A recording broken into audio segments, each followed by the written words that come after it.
Yes, Kenya. Tamu sana, tamu sana, tamu sana, yes. In this video, I want us to have a look at a post shared out by William Ruto a few hours ago. A post that clearly confirms that there might be some ongoing talks between William Ruto and Raila Odinga behind the scenes at the exclusion of Rigathi and his team. Let's have a look at the post before we dig deep. William Samoei Ruto, Kenya is keen on enhancing its relations with the United States to expand trade and investment opportunities for citizens of both nations. This mutually beneficial partnership will extend to climate change mitigation efforts and environmental conservation. At State House Nairobi held talks with U.S. Senator Chris Coons, who appreciated Kenya as one of the most vibrant democracies in the world, also discussed global security issues, climate change, and the progressive path of devolution in Kenya. Ambassador Meg Whitman and Foreign Cabinet Secretary Alfred Mutua were present. And then Reuters shared out those photos. And you are seeing the ambassador, you are seeing Chris Kun, you are seeing Ruto and Mutua. I strongly believe that this post is clearly sending chills in Rigathi Gachagwa's camp. And I don't think Rigathi will sleep a happy man tonight simply because of this post. I want us to dissect this for Kenyans to understand the games being played behind the scenes. If you are watching us but you have not yet subscribed, subscribe, give this video a like. Any other person who may want to support our forum, contact me through that number below. Let's proceed. Yes. About 2 days ago, Rigathi Gachagua was complaining that he made a phone call to Aaron Cheriot 4 times, but Cheriot, because he was in the dialogue team, he never picked his calls. And in our subsequent videos, that's going to form one of our analysis. We are going to dissect that in details, why Rigathi was complaining.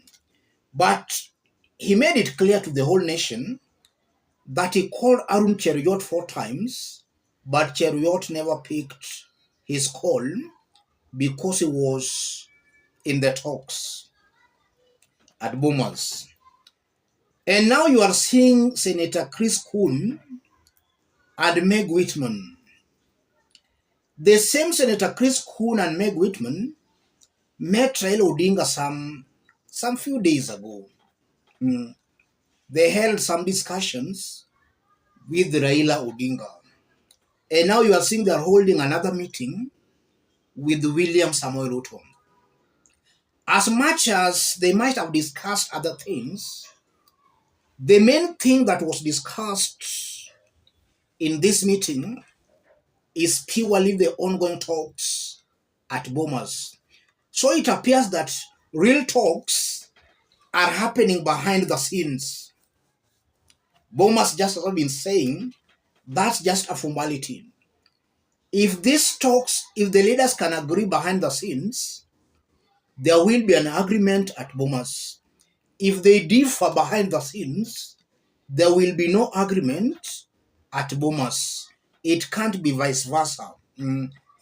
Bomas is just strings are being pulled behind the scenes.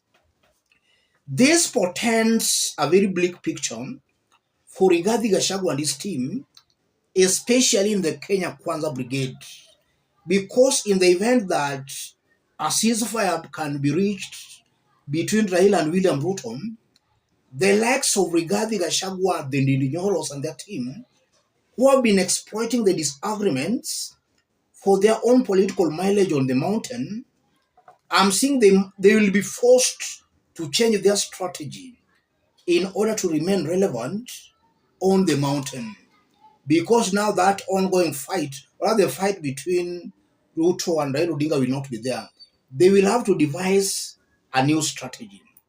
And besides that, in the event of a ceasefire, I'm seeing that even the political succession in Kenya Kwanza might actually be tampered with.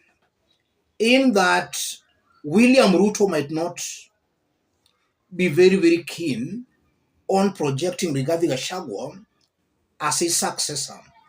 Because the only reason William Ruto might be holding on to Rigathi and the Mountain Brigade is simply because of the fear of Raila Odinga.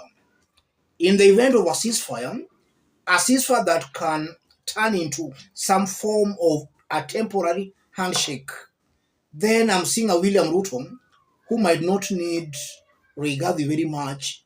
I'm seeing a William Ruto who might look for new political allies, and that's how Rigathi Gachagua and his team will be fixed. Above all, even before I conclude, it's a fact that Ruto has been playing to the gallery, or rather, Ruto has just been playing on the psychology of his supporters.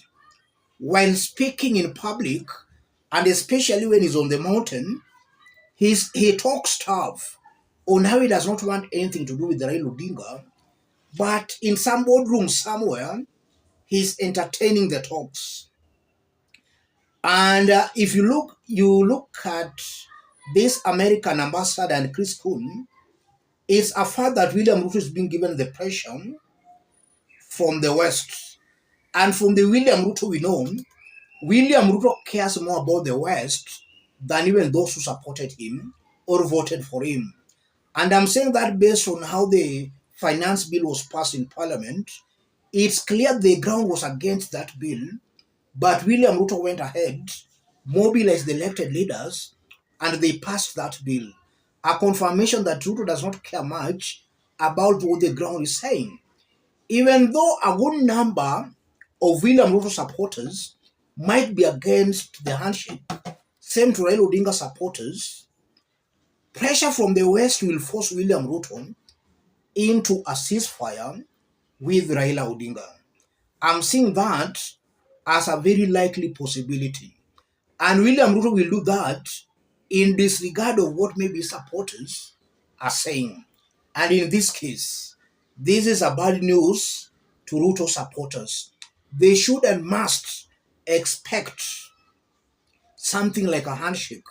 Not necessarily a handshake, but something similar to a handshake.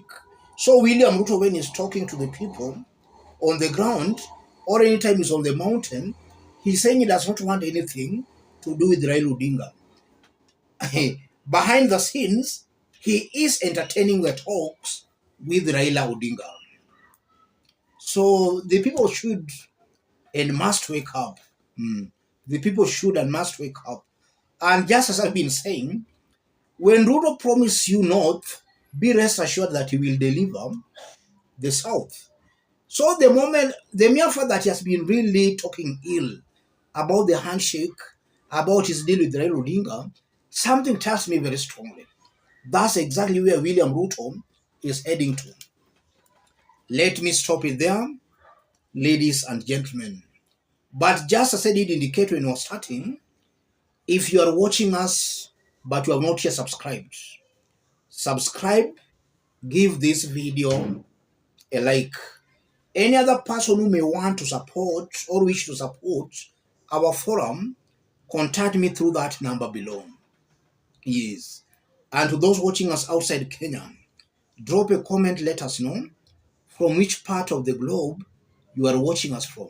If possible, subscribe, give this video a like. William Ruto has deliberately sent, or rather shared out that post. The message is very clear. A behind the scenes negotiations between William Ruto and Raila Odinga. And the brokers in this case, I'm seeing Senator Coons as Raila's representative, while the ambassador is William Ruto's representative in this case, because it's very clear the ambassador is pro William Samoei Ruto. Coons is seemingly coming out as a pro Raila Uhuru Kenyatta kind of an ally. So talks are ongoing. Let's meet in our next analysis. Thank you.